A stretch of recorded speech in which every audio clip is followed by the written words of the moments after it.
Welcome to this explainer. Today we're going to unpack a really fascinating perspective on 11th century India. We are looking through the eyes of the Persian scholar, Al-Biruni. Imagine being a total outsider coming from a completely different culture and trying to make sense of India's incredibly complex caste system. Well, let's dive into his actual historical documents and decode exactly how he saw it.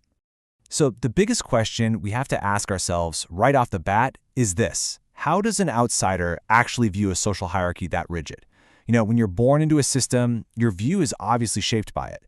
But what happens when a highly observant foreigner looks at it with total, unfiltered objectivity?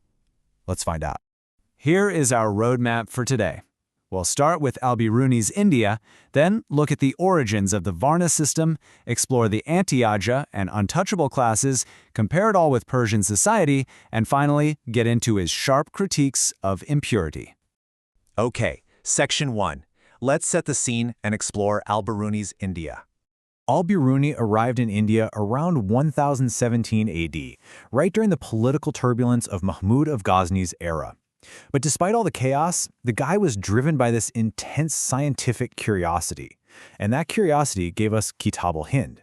It's this monumental, incredibly objective primary source that systematically breaks down Indian religion, science, and society. Now you have to understand, pulling this off was not easy. The local society was fiercely closed off. People kept a really strict distance from foreigners because they believed contact with outsiders literally caused impurity.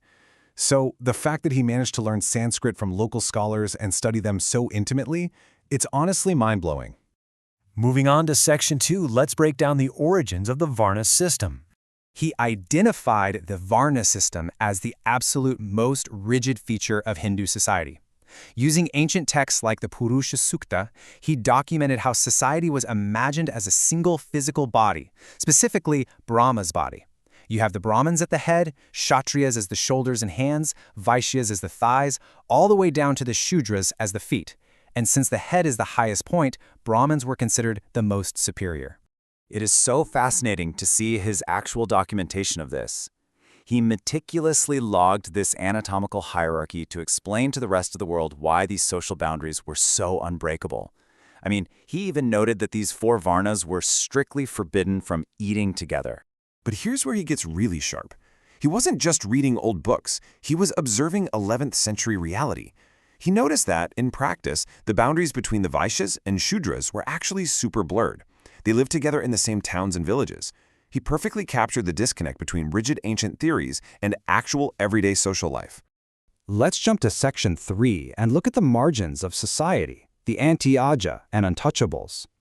Outside those four main Varnas, there was a completely unseen world. He categorized them as the Anti-Aja, listing 8 specific craft guilds, people like shoemakers, weavers, and basket makers. And then, even lower on the social ladder, were outcast groups like the Chandala and Doma. This total social exclusion had nothing to do with their actions. It was locked in entirely by their birth, lineage, and occupation. This brings us to Section 4, where he makes a brilliant comparison with Persian society. He didn't just look at the Indian system as some bizarre anomaly. He actually applied a comparative sociological lens, comparing the 4 Indian Varnas with the 4 classes of ancient Persia, their princes, priests, scientists, and peasants. He did this to show that social stratification, it's actually a universal human phenomenon.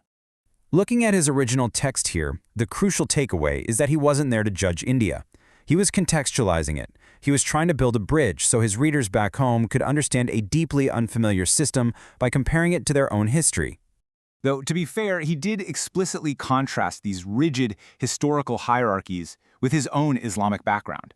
He noted that in Islam, everyone was considered socially equal, with the only real differences being based on religious devotion. This egalitarian mindset is probably exactly why a rigid birth-based system was so shocking to him in the first place. Finally, Section 5. Let's look at his sharpest, most philosophical critique regarding the concept of impurity. This is arguably his most powerful observation. He strongly rejected the caste system's idea of permanent impurity, and he used the laws of nature to back it up.